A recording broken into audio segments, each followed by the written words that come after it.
խնդիրը։ Քանի որ մեր հայ հասարակությունը մտավախություն ունի, ինչպես կհիշեք հեսա թոշակայինի ժամանակներից, որ իրենց հնարավոր է աշխատանքից ազատեն, ու 4-ը դրամն էլ դեռևս չեն պատկերացնում, որ դա իրոք լուրջ թիվ է, որ կազդի իրենց վրա, քանի որ դեռևս հոսանքի խնդիր այդպիսին չկա ամառվա օրերին, միայն երեկոյան են օգտագործում հոսանքը։ Այդ իսկ պատճառով անգամ շատերը տեղյակ էլ չեն, որ այդպիսի բան գոյություն ունի։ Օրինակ երբ որ թռուց իրազեկման ակցիա ենք անցկացնում եւ թռուցիկ ենք բաժանում, ասում իսկ միթե չէ թանկացեք 40%-ով ու դարել 38 դրամ, այսինքն մարդիկ դեռ հնի տակ են, տեղյակ չեն, որ անգամ թանկացել է եւս 10%-ով։ Օգտվելով առիթից կարող եմ կոչ անել բոլոր հայրենակիցներիս, հայ հասարակությանը, որ միանան պայքարին, այսինքն թույլ չտան, որպեսզի ինչքան ձայն չանեն, այնքան իշխանությունը եւս ապօրինի թանկացումների միջոց է գտնելու, քանի որ հոսանքը դա ներկայումս ամենալուրջ կետն է, որով կարող են խփել քաղաքացիներին։ Հոսանքի թանկացումը իր հետևից կբերի առաջի հերթին պարենամթերքների թանկացմանը, օրինակ առաջի հերթին այս ցորենի, այսինքն հացի թանկացմանը, որը դա մարդու հանապազորյա ապրելու միջոցն է։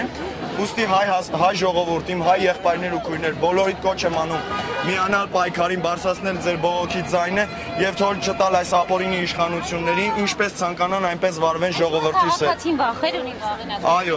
Այո, վախեր ունի քաղաքացին։ Կոմպլեքսավորված ազգ է մեր ազգը մի տեսակ, բայց չեմ հասկանում ինչի է դա այդպես։ Բայց քանի որ 100 դրամի ակցիայի ժամանակ այդ կոմպլեքսները բացեցին։ Ասեմ, ուրեմն 100 դրամի ակցիան դա հիմնականում Երևանում ազդեց, որովհետև այդ ժամանակ ուսանողական շրջաններ, ուսանողները բոլորը թեկուզ եւ շրջաներից Երևանում էին եւ դա իրենց գրպանին էր կպնում, իսկ քանի որ հիմա արձակուրդային շրջան է, իշխանությունը դա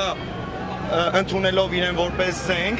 ամառային արձակուրդների ընթացքում թալանի մի ձև է մշակում, որ դրա դեմ բողոքողների քանակը քիչ լինի։ Սակայն կարծում եմ, որ հաջորդ ամսվանից արդեն երբ հասարակությունը,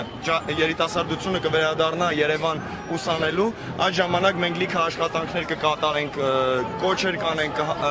ոտքի կհանենք, գիտակցության կբերենք մեր երիտասարդներին, որ պետք չէ այսպես թողնել շարունակվի, որտեղ վաղը նրանք ծնող են դառնալու, աշխատելու են եւ իրենց երեխայի հացի խնդիրն է լուծվելու։ Կարծիք կա, որ մենք պայքարում ենք ավելի շատ հետևանքների եւ ոչ թե պահանջների համար։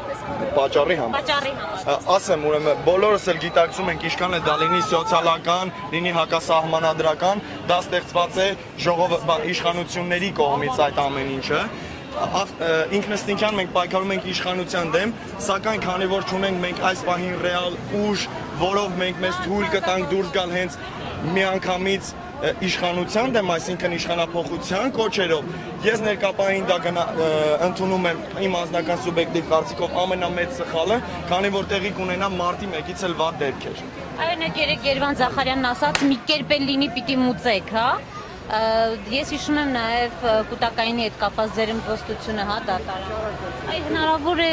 այս տեսակ չինովնիկների դեմ սկսվի անհատական պայքար։ Չինովնիկների դեմ անհատական պայքար չի սկսվի, ասեմ ինչ, չնայած լավ բան եք առաջարկում, կարելի է մտածել քաղաքացիական անհնազանդության ձևեր, որով անմիջապես խփենք իրենց բիզնեսին, հասարակ օրինակս բերեմ, կարելի է միանգամից երկար ժամանակով բոյկոտ անել Երևան Սիթիների ցանցին։ Դա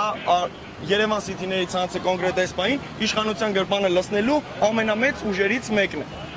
Այս պահին մենք, քանի մեր պահանջները չեն կատարվել, այսինքն մենք հրապարակեցինք այսօր արդեն 8 կետից բաղկացած եւ արդեն ժամանակ տվեցիք իշխանություններին։ Մինչև սեպտեմբերի առաջին շաբաթը։ Մինչ այդ եթե չկատարվեն մեր բոլոր պահանջները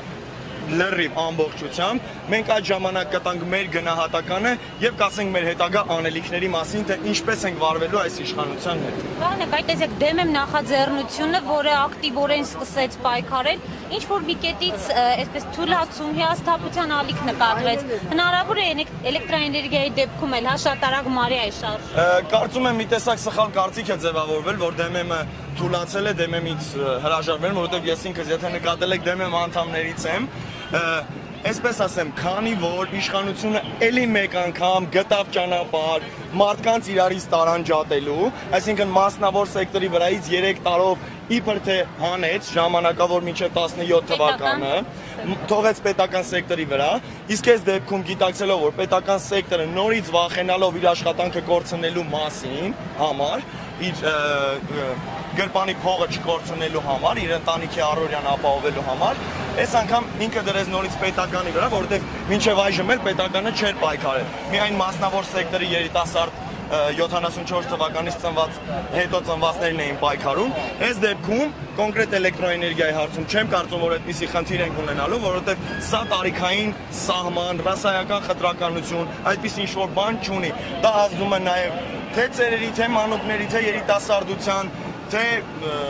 ռասայական այլ Գազն էլ էր ազդում, հա, Գազն էլ է ազդում։ Տեսանք էլի իմբոստության ալիք։ Ըմբոստության ալիք եղավ, որը շատ շուտ դադարեցրեցին, որովհետև այդ ժամանակ ավելի քիչ էինք, նոր էինք սկսում ինչ-որ մեզնից բան ներկայացնել, կոպիտ ասած, դրա համար գազը միանգամից կարողացան լռեցնել։ Եվ այս 100 օրերի, հա, կառավարության աշխատանքը ինչպես է դինամիկան։ Զերո։ Աբսոլյուտно զերո։ Այն դեպքում, երբ Հովիկ Աբրահամյանն նոր ընտրվել էր վարչապետ, ինքը խոստացավ ամեն հարցում աջակցել ժողովրդին, լինել ժողովրդի կողքին, լսել ժողովրդի պահանջները,